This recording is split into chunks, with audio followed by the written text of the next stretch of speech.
함께 기도하겠습니다. 사랑의 아버지 하나님, 감사드립니다.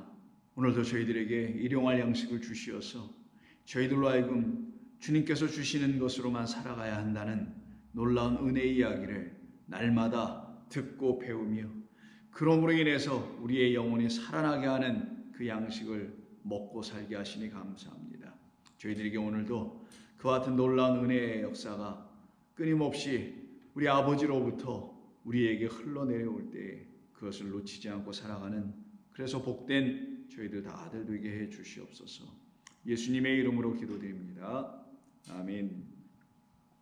자, 말씀 나눕니다. 오늘은 누가복음 12장 16절 이하 21절입니다. 누가복음 12장 16절 이하 21절입니다. 또 비유로 그들에게 말하여 이르되 한 부자가 그 밭에 소출이 풍성하매 심중에 생각하여 이르되 내가 곡식 쌓아둘 곳이 없으니 어찌할까 하고, 또 이르되 내가 이렇게 하리라, 내 곡간을 헐고 더 크게 짓고 내 모든 곡식과 물건을 거기에 쌓아두리라. 또 내가 내 영혼에게 이르되 영혼아, 여러 해 쓸 물건을 많이 쌓아두었으니 평안히 쉬고 먹고 마시고 즐거워하자 하리라 하되, 하나님은 이르시되 어리석은 자여, 오늘 밤에 내 영혼을 도로 찾으리니 그러면 내 준비한 것이 누구의 것이 되겠느냐 하셨으니, 자기를 위하여 재물을 쌓아두고 하나님께 대하여 부요하지 못한 자가 이와 같으니라. 아멘. 오늘 이 본문의 말씀은 우리 주님께서 한 부자의 이야기를 비유로 삼으셔서는 그 이야기를 통해서 우리에게 있어야 될 참된 부요가 무엇인지를 가르쳐 주시는 말씀입니다. 이 세상에서 우리가 육신으로, 인간으로 살아갈 때 사람들에게 있어서 가장 큰 어려움 혹은 이슈 중에 하나는 역시 먹고 살아가는 이 문제가 아닐 수 없을 것입니다. 먹고 살아가는 것, 사람에게 굉장히 중요한 부분이죠. 그래서 우리는 먹고 살아가는 것에 사실 얽매여 있기도 합니다. 거기서 쉽게 우리는 자유로울 수가 없기도 합니다. 그런데 이 먹고 살아가는 문제를 놓고 우리가 염려하고 고민하기 이전에 하나님을 믿는 하나님의 사람들은 이 먹고 살아가는 문제 정도를 우리에게 큰 과제나 이루어야 될 사명이나 뭐 어떤 일로 우리 하나님께서 주셨더라면 우리는 반드시 이 인생을 통해서 먹고 살아가는 문제를 해결하는 데 전심전력을 다해야만 하는 것이 마땅할 것입니다. 그러나 여러분 한번 생각해 보시자고요. 하나님께서 당신이 사랑하시는 이 모든 우리들에게 그러한 일들을 사명으로 주시거나 그것이 우리가 인생을 통하여 이루어내고 성취해야 될 어떤 사명과 목표로 우리에게 주실 하나님이시겠습니까? 그러지 아니하시겠죠. 그것을 향하여 돌진해 나가고 거기에 얽매이게 하고 그것에 붙잡혀서 그것만을 추구하다가 살아가는 그런 불쌍한 영혼들을 우리 하나님께서 우리를 만들어 놓으실 그런 하나님이 아니시잖아요. 그러기에 우리는 이 땅에서 살면서 혹여 우리가 비록 가난할지라도, 혹여 우리가 비록 부하다 할지라도 그와 같은 것은 우리에게 아무런 의미 없다라는 것을 우리는 아셔야 한다는 거예요.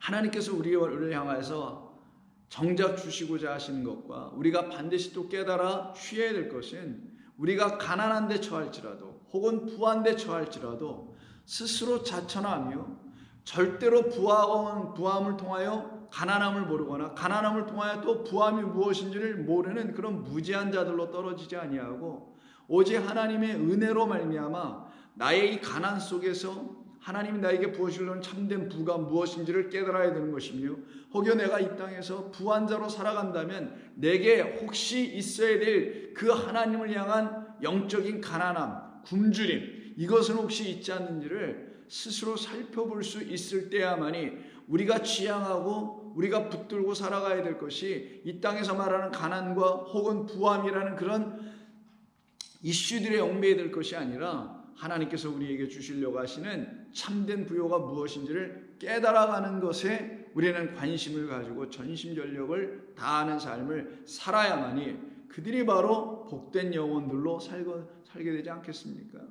그런데 오늘 본문은 바로 이와 같은 한 사람, 부한 사람에 대한 이야기를 우리 주님은 하나의 비유로 삼으셔서 우리에게 하늘의 참된 뜻을 가르쳐 주고 계십니다.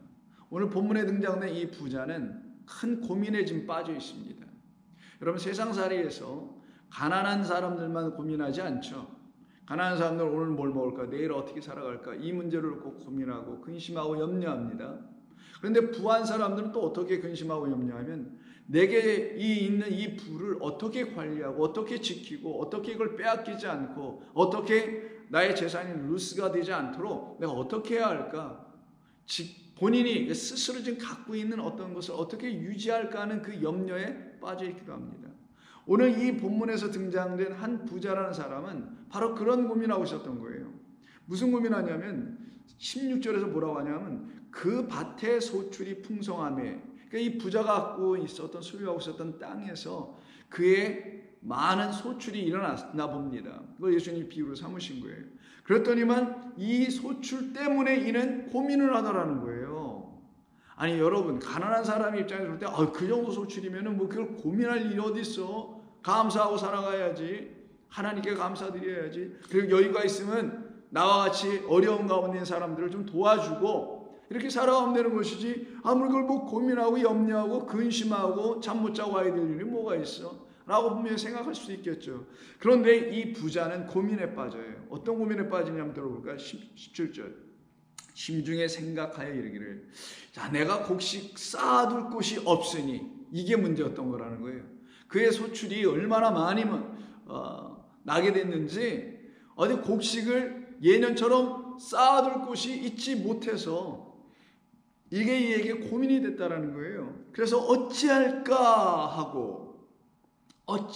하고 염려하고 고민에 빠집니다. 그리고는 궁리 끝에 생각해낸 것을 한번 들어볼까요? 그게 18절이에요. 또 이르되 내가 이렇게 하리라 라고 나름대로의 해안을 찾아내보고는 그것이 답이라 생각하고는 그걸 행하려고 하는데 그 내용을 들어보니 우스꽝스럽기도 합니다. 이렇게 말을 해요. 내 곡간을 헐고 더 크게 짓고 내 모든 곡식과 물건을 거기 쌓아두리라. 이것이 이 부자가 내놓은 고민 끝에 갖게 된 결론이었다라는 거예요. 대답이었다라는 것이죠. 방법이었다라는 거예요.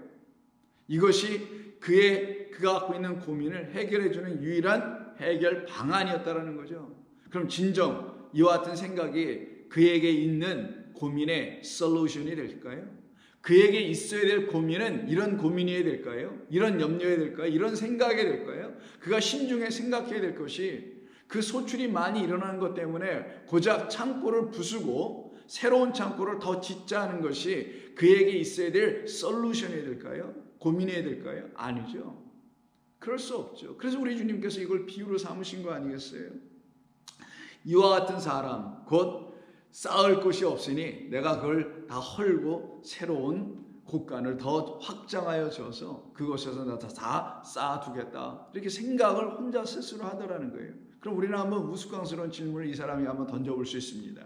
무슨 질문이냐면, 자, 그러면 예년처럼 그냥 평범한 평균적인 소위 일정한 소출이 계속 일어나다가 그래서 창고 하나면 됐었는데 올해 갑자기 수확이 더 많이 일어나게 돼서 뭐 배나 3배가 일어나게 돼서 창고를 2개, 3개, 3배, 4배로도 질 수밖에 없다라는 결론을 내린 이 사람이 갖고 있는 생각이 얼마나 무지한지를 이렇게 한번 질문해 볼까요? 만약에 올해는 그렇다 친다면, 그래서 창고 부수고 새로 전학기는 했는데 만약에 내년, 후년, 명년에 당신이 다시 농사를 져서 수확을 일으켜낸다고 합시다. 그런데 그 해에, 그 당해에 올해처럼 이렇게 수확이 많이 일어나지 않고 소출을 내지 못한다면 그 창고는 무슨 소용이 있겠는가? 그 창고가 혹시 아무런 수확을 낼 수 없는 기근을 맞고 비를 내리지 못해서 물이 없어서 아무것도 수확해내지 못하는 그런 해가 된다면 이 창고가 무슨 의미가 있겠는가라는 걸 한번 질문해 본다면 그럼 뭐라고 대답하겠어요? 이 본문에서 오늘 첫 번째 절인 16절에 마치 이걸 얼핏 그냥 스쳐 지나가다 읽으면 부자가 열심히 일해서 그의 소출을 많이 낸 것처럼 우리가 이해할 수 있게 됩니다. 그렇게 들려질 수 있어요. 그러나 여러분 한번 생각해 보자고요. 부자가 열심히 일하면 땅에서 막 소출을 많이 내주는 겁니까? 여러분 농사를 지으시는 분들에게 한번 여쭤보세요. 농사는 해마다 다르고 해마다 어렵고 해마다 새롭다고 합니다. 그래서 해마다 그만둬야지 하면서도 또 내년에는 좀 다르겠지, 내년에 또 새로울 거라고 하는 마음으로 기대로 또 농사를 짓는다라는 거예요. 무슨 말이냐면은 농사는 내 뜻대로 안 되더라는 거예요. 그래서 그분들이 하는 말이 있어요.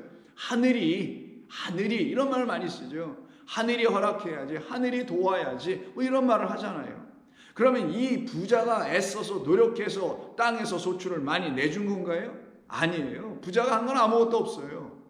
오직 땅이 한 것뿐입니다. 곧 땅과 하늘이 한 거예요. 땅은 씨를 받고 그것을 소출해 내야 되는 역할을 하는 것이고, 하늘은 그 땅이 씨를 잉태하고 그리고는 소출을 낼 수 있게 햇빛과 바람과 비를 적절한 시기에 따라서 내려줘야만 된단 말이에요. 그게 하늘과 땅이 하나됨인 것인데, 이 부자는 지금 그와 같은 것을 전혀 생각하지 못하는 사람이었던 거라는 거예요. 그래서 원문에는 뭐라고 되어 있냐면 땅이 주어가 되어 있어요. 여기 본문에는 그 밭에 이렇게 되어 있지만 밭에가 아니라, 밭에서 이런 게 아니라 그 밭이 소출을 많이 내요 이렇게 되어 있어요. 그 땅이, 그 밭이 소출을 많이 내준 거지 이 사람이 낸 게 아니란 말이에요. 이게 우리가 이해하고 가져야 될 기본적인 생각 아닙니까? 하나님께서 행하지 아니하시면 내가 지키는 이 성이 무슨 의미가 있으며 내가 지키고 애쓰고 가꾸는 나의 삶이 허사라는 것을 우리가 알고 있다라면, 이 부자가 알았더라면 이는 이렇게 혼자 심중으로 생각하여 헛된 솔루션을, 해결안을 내놓지 않았을 것입니다. 그가 낸 게 아니라 하나님이 내셨다는 사실을 알았더라면 그는 스스로 심중에 생각하면서 곡간을 부수고 새로운 곡간을 더 확장하여 짓겠다라는 말과 생각과 답을 갖지 않았을 거예요. 이와 같은 사람을 놓고 일찍 우리 주님께서 마태복음 6장 26절에 이렇게 말씀해 주셨던 것을 이 사람은 놓쳤던 것이라고 봐야 되겠죠. 공중의 새를 보라. 심지도 않고 거두지도 않고.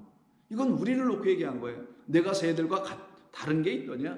우리 인간이 새들과 뭐가 다르냐 이거예요.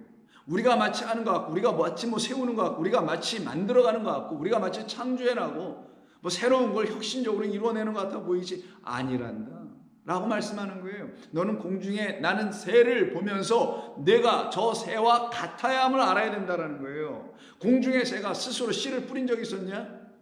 우리가 스스로 씨를 어디서 만들어낸 적은 있습니까? 씨가 자라서 씨를 또 만들어내는 거를 우리가 모아다가 다시 뿌렸기 때문에 우리가 먹고 살아가는 거 아니더냐라는 것과 같은 거잖아요. 그래서 공중의 새를 보라. 심지도 않고 거두지도 않고 창고에 모아들이지도 아니하되, 근데 어떻게 저렇게 먹고 살아가지? 너희 하늘 아버지께서 기르시나니 너희는 이것들보다 귀하지 아니하냐? 이걸 너희가 모르더냐라고 말씀하는 거죠. 이 부자는 바로 이것을 알았어야 될 사람이에요. 나는 오직 하나님의 은혜로, 아버지의 은혜로 내가 이 밭이 내준 것, 이 땅이 내준 것, 이 첫째 하늘과 첫째 땅이라는 걸 내게 주셔서 이 모든 걸 소유하게 하시고는 이걸 가지고 이것이 내주는 대로, 그게 뭐예요? 하나님을 가르쳐주기 위한 것들을 내주는 대로, 영원한 생명의 나라를 보여주기 위해서 내주는 대로 그걸 취하여, 그리고는 그 밭에서 나는 소출을 가지고 영생이라는 보화를, 생명이라는 보화를 얻었어야 될 사람이었는데 그러지 않더라는 거예요. 그리고는 땅이 내주는 첫 번째 것만 붙들고 그것을 어떻게 관리하여 앞으로 일어날 예기치 못할 어떤 어려움과 재난을 피하고 해결해 볼 수 있을까요? 그거를 더 저장해 놓는 것에 열심을 내고 있더라는 거예요. 그래서 여기서 곡간을 헌다라는 말까지가 하게 됩니다. 19절 보시면 또 내가 내 영혼에게 이르되 영혼아 이제 다 됐다. 곡간도 지어놨고 그 많은 소출도 이제 저장해놨으니 나는 이제 내가 걱정 없이 염려 없이 살게 되었다 라고 말하는 그에게 걱정과 염려가 사라졌나요? 아니죠. 안 사라집니다. 이걸 어떻게, 이건 또 언제까지 갈까? 내년에 농사가 잘 될까? 이 걱정 또 할까 하란 말이에요. 그런 그가 자기 여종에게 당함과 같은 헛된 말을 시작합니다. 영혼아, 여러 해 쓸 물건을 많이 쌓아 두었으니 이제 평안히 쉬자. 그리고 먹고 마시고 즐거워하리라. 이 사람은 어떤 사람이었냐면은, 자, 하나님께서 나에게 이 많은 복된 것을 주셨고 이 모든 것을 주셔서 너무나 감사해. 그래서 걱정 없이 살 수 있도록 해주셔서 너무 고마워, 감사해. 하나님 감사드립니다. 하나님께 영광 돌립니다. 제가 도울 수 있는 사람들 돕고 좀 여유가 있으니 살피면서 살아가겠습니다. 그리고 즐겁게 먹고 마시고 살아가는 것으로만 딱 끝난다면 그 사람은 이 부자와 똑같은 사람일 거예요. 우리로 하여금 그 정도만 하라고 하나님께서 그런 거 주신 것이 아님을 여러분은 반드시 알아야 합니다. 여러분이 매일 아침, 점심, 저녁으로 식사하실 때마다, 음식을 드실 때마다 여러분 생각하셔야 될 게 있어요. 하나님께서 내게 주신 것은, 그래서 내 입으로 들어오고 내 집에서 내가 갖고 누리고 사는 이 모든 것은 나로 하여금 곳간에 쌓아둘 것을 이 하나님께서 제공해 주셔서 그걸 쌓아놓으라고 주시는 것이 아니라 나로 하여금 그 재물들을 가지고 하나님을 알아가는데 전심을 다하여 생각하고 또 생각하여 하나님의 거룩한 뜻 안에 이루라고 주신 것임을 알게 된다면, 이 부자가 말한 것처럼 하나님 감사합니다, 평안히 쉴 수 있게 해주셔서 감사합니다, 먹게 해주셔서 감사합니다, 마시고 즐거운 인생 살 수 있도록 해주셔서 감사합니다라고 하는 그 땅의 육적인 것에 대한 감사로, 그것을 주신 것에 대한 은혜로 거기에서만 멈추는 삶이 더 이상 되지 않게 될 것입니다. 그래서 이 사람이 하는 얘기를 보니까 여러 해 쓸 많은 물건을 줬다 그랬죠. 이때 물건이라고 번역한 거는 좀 어폐가 있고요, 이게 아가토스니까 좋은 것을 말하는 거예요. 근데 이게 다 하늘에 속한 좋은 것이란 말이에요. 그래서 제가 그렇게 말씀드린 거예요. 이 사람은 하나님을 모르는 사람이 아니었던 거예요. 근데 그가 알고 있는 하나님은 다른 하나님 같아 보여요. 하나님께서 내게 좋은 것을 주셨으니, 그러니까 자기가 생각하는 차원에서 좋은 것이라고 생각했겠죠. 보이는 것들로서 좋은 것들. 그래서 하나님께서 나를 평강을 주시고, 평안 나옵니다, 쉬고, 안 아파오니까 위에 것 참으로 쉴 수 있게 됐습니다라고 또 스스로 생각하고, 먹고 마시고 즐거워한다고 이가 스스로 생각을 하고 있다는 거예요. 이와 같은 사람이 쌓아놓은 그 재물이라는, 좋은 것이라는 그 소출이라는 것을 쌓아놓은 그 곳간에 있는 것이 정말 그를 온전케 하고, 그를 살려내게 하고, 그를 쉬게 하고, 그를 평안하게 하고, 그를 그리고 즐겁게 만들어주는 양식이 될 수 있을까요? 아닙니다. 그건 다 쭉정이에 불과한 거예요. 그래서 일찍이 마태복음 13장에서 참된 씨와 참된 씨가 아닌 거짓된 씨로 소출을 이루어 내게 되는 것을 둘로 나눠서 설명해 줄 때, 하나는 참된 씨라고 말하고 거기서 알곡이 나온다고 하시고요, 다른 하나를 가라지라고 얘기하시죠. 그 가라지가 내놓은 것 겉으로 볼 때 씨 같아 보여요. 씨 흉내를 내, 알곡의 흉내를 내고 곡식의 흉내를 내. 그런데 그거는 썩을 양식, 생명 주지 못하는 양식. 근데 그걸 모르고 그거를 곳간에 모으고 있는 자가 오늘 본문에서 이 부자였다라는 거예요. 마태복음 13장 29절 보세요. 주인이 이르되 가만두라, 가라지를 뽑다가 곡식까지 뽑을까 염려가 되노라. 둘 다 추수 때까지 함께 자라게 두라. 추수 때에 내가 추수꾼들에게 말하기를 가라지는 먼저 거두어 불 사르게 단으로 묶고, 그리고 난 후에 곡식은 모아 내 곳간에 드릴 거야. 그러면 이 오늘 부자는 어떤 사람이에요?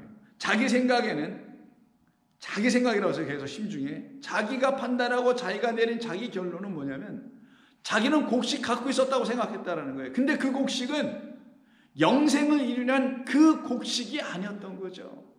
그 말씀이라는 생명의 양식이 아니었던 거예요. 그걸 갖고 있으면은 그냥 불 속에 들어가고 끝나는 겁니다. 그래서 누가복음 3장에 보면 세례 요한은 이런 얘기를 합니다. 17절. 손에 키를 들고 자기 타작마당을 정하게 하시는 누구? 그리스도 예수예요. 하사 알곡은 모아 곳간에 드리고 쭉정이는 꺼지지 않는 불에 태우시리라. 그럼 이 부자는 진정 알곡을 모아 곳간에 드린 그런 사람이었을까요? 그러지 않았으니까 우리 주님께서 이렇게 말씀하시겠죠. 그는 쭉정이를 계속 모으고 있는 사람이었다라는 것을 이 본문이 우리에게 가르쳐 주려고 하는 거예요. 그런 그가 그 쭉정이를 가지고 무슨 평안을 누리며 먹고 마시고 즐거움을, 쉼을 누릴 수가 있겠느냐고요. 그래서 16절부터 19절까지의 주어는 생각하는 자는, 그리고 판단하고 행하는 자는 이 부자라는 한 인간 피조물이었었습니다. 그런 그 한 피조물에게 그를 피조하시고 창조하신 하나님께서 등장하십니다. 우리 예수님의 비유 이야기 속에서. 그러면 어떤 일이 벌어질까요? 이런 말씀으로 시작하시네요. 20절. 하나님은 이르시되, 이때 하나님은 호되었습니다. 영원하신 창조주 하나님은 말씀하시기를 어리석은 자요 라고 얘기하시더라는 거예요. 이 사람 뭐라고 했어요? 자기 자신에 대해서 19절에 영혼아 라고 했잖아요. 이때 영혼이 어제 말씀드린 대로 푸시케라고 했죠. 육적인 생명을 갖고 있는 그 상태. 영혼아 나는 이제 쉴 수 있어 라고 얘기하는 그 사람. 그 영혼을 향하여서 영혼이라고 부르시지 않고 어리석은 자요 라고 아포론이라는 단어를 써서 말씀을 합니다. 너 참으로 어리석구나. 내 생각에는 그게 지혜롭다고 생각하냐? 내 생각이 그게 완전하다고 보이니? 너의 판단에는 그것이 정답이라고 느껴졌니? 그래서 내가 그걸 취하여 지금 행동으로 옮겨서 지금 살아가고 있는 것이니? 그래서 너는 평안, 쉼, 먹고 마심, 즐거움이라는 하나님의 나라에서 사용되는 이 말을 네가 지금 읊조리긴 하고 있으나 넌 정작 그렇게 쉼을 얻고 그런 평강 가운데 거하고 있다 내가 정말 생각하느냐? 내가 누리는 것은 다 헛된 거짓된 그런 것에 불과하다는 사실 아직도 모르느냐? 어리석은 자여. 오늘 밤에 내 영혼을 도로 찾으리니. 그래서 영혼 찾아간다는 거예요. 왜? 너 영혼한테 너가 그렇게 말했잖아. 그 영혼 내가 찾아가리니. 그러면 내가 준비한 것이 누구의 것이 되겠느냐? 그거 찾아가면 누구의 것이 되겠어요? 꽝이죠 뭐. 그는 자기 것인 줄 알았다라는 거예요. 여태까지. 아니라는 거예요. 하나님의 것이지. 하나님의 것이에요. 밭에서 나온 것도 하나님의 것, 그의 입으로 들어오는 것도 하나님의 것, 그의 영혼도 하나님의 것. 그러나 그 모든 것을 가지고 하나님이 정작 그에게 주시려고 하셨던 건 보화, 당신이라는 생명을 주시려고 하셨던 것인데 이 사람이 그거를 놓치고 사네요. 그리고는 어떻게 해요? 헛된 재물을 헛되게 쌓고 헛된 즐거움에 빠져 살아가고 있어요. 이와 같은 사람을 누가복음에서는 또 한 번 그려주는데 거지 나사로라고 되어 있는 사람과 그리고 그가 한 부자의 집 문 밖에서 떨어지는 것을 주워 먹고 살아갔던 그 한 이야기가 있죠. 누가복음 16장 19절입니다. 한 부자가 있어. 자색옷과 고운 베옷을 입고 날마다 호화롭게 즐기더라. 여기서 즐기더라가 똑같이 본문에 사용된 그 즐기더라예요.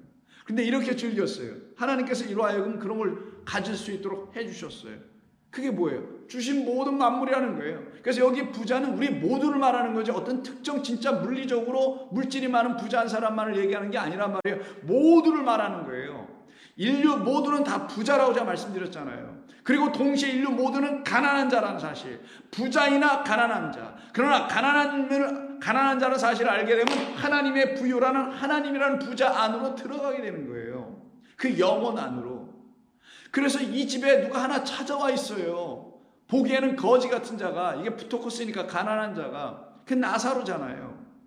하나님의 도우심으로 이 땅에 오신 나사로라는 그리스도 예수가 이 부자라는 이 하나님의 지원 오신 온 만물이란 부유함을 가지고 살아가고 있는 우리들에게 찾아오셔서는 너희가 갖고 있는 부유함, 그것 때문에 너희가 부자들이 되어 있고 그래서 헛된 부유를 좀 쫓아가고 세상을 향하여 질주해 나가고 있는 너희들에게 내가 불행을 걸러왔다는 거 아니겠어요? 멈춰 세우려고. 그런 이 부자는 결국 우리들 모두예요. 우리 또한 다 이런 사람들이었죠. 근데 주신 그것을 가지고 영원한 생명의 나라로 들어가야 할 그 삶을 살아내지 않는다면 이가 누리는 즐거움과 쉼과 평안과 먹고 마심이 무슨 의미가 있겠느냐고요. 아무런 의미가 없는 겁니다. 하나님이 주시려고 하신 그것이 무엇인지를 모르고 살아가는 자에게는 그걸 못 먹게 되고 못 취하게 되니 그의 삶은 헛되고 불 속으로 떨어져 들어가는 쭉정이 신세밖에 더 되겠냐고요. 그러니 이 사람이 어디로 가요? 불 속으로 가는 거예요, 이야기 속에서. 그런데 나사로는요, 그가 먹지 않고 흘려 관심 없는 거, 떨어뜨린 거, 조각 같은 거, 마치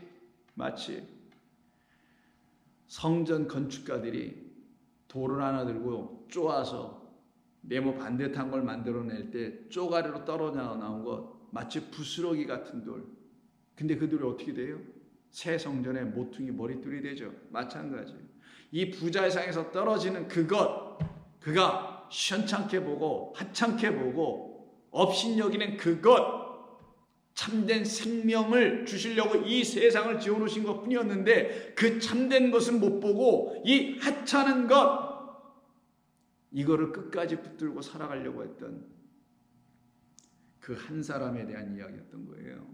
거기에 그의 눈에는 하찮았으나 나사로의 눈에는 존귀하고 귀한 그것을 먹고 그는 아브라함의 품에 들어가는 이야기가 있었죠. 25절 아브라함이 이르되 너는 살았을 때 좋은 것을 받았고, 이게 아가토스예요. 오늘 본문에서는 많은 것을, 많은 물건을 이렇게 보내오랬던 거, 좋은 것을 받았고 나사로는 고난을 받았으니 이것을 기억하라. 완전히 역전시키는 거죠. 너는 내가 볼 때 좋은 거 받았지, 나사로는 내가 볼 때 고난 같은 거 받은 것 같지. 그러나 그게 아니란다.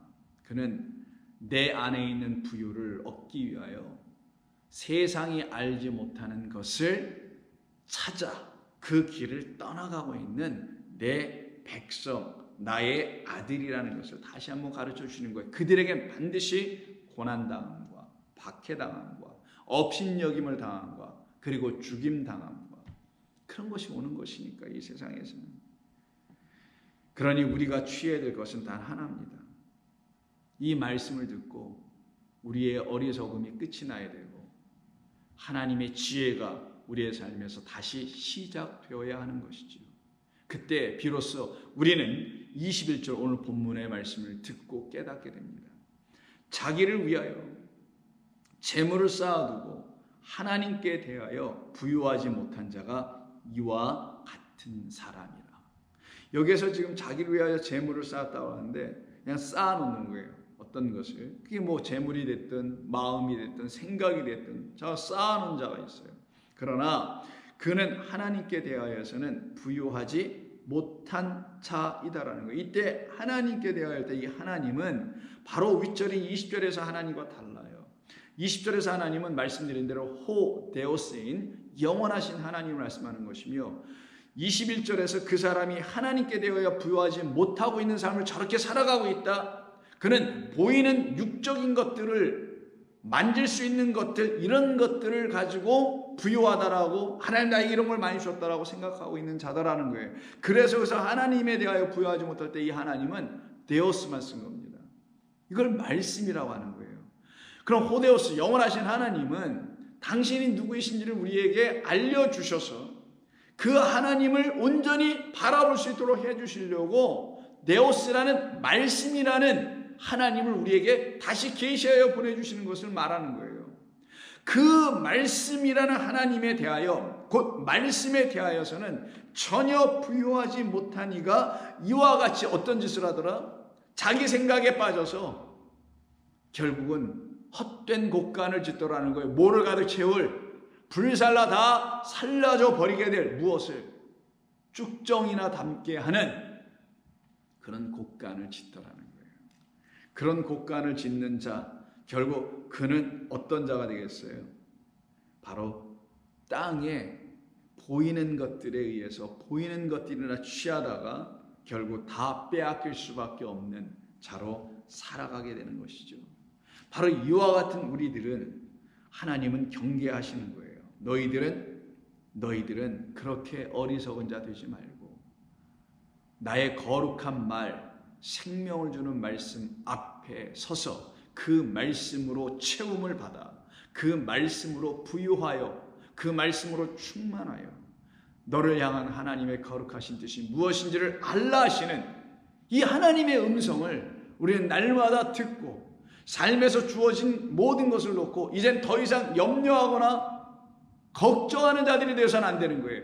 비록 부유하더라도 걱정할 이유가 없고 이거 언제 다 날아가진 않을까? 비록 없는 가난함으로 산다 할지라도 걱정하지 말고 염려하지 말라라는 거예요. 여러분을 하나님의 나라의 백성, 제사장 나라가 되게 하고 백성이 되게 하고 그의 소유가 되게 하는 일에는 이 땅에서 가난함과 부유함은 아무런 역할을 못하게 돼 있어요. 오직 하나님의 말씀에 대하여 부유한 자들에게만 그 같은 역사는 일어나기 때문인 것입니다. 그래서 오늘 본문 다음 절이 곧바로 어떤 얘기로 나가는 거예요? 여러분 잘 아시는 염려하지 말라라는 말씀이 22절부터 쭉 연속돼 나오는 거예요.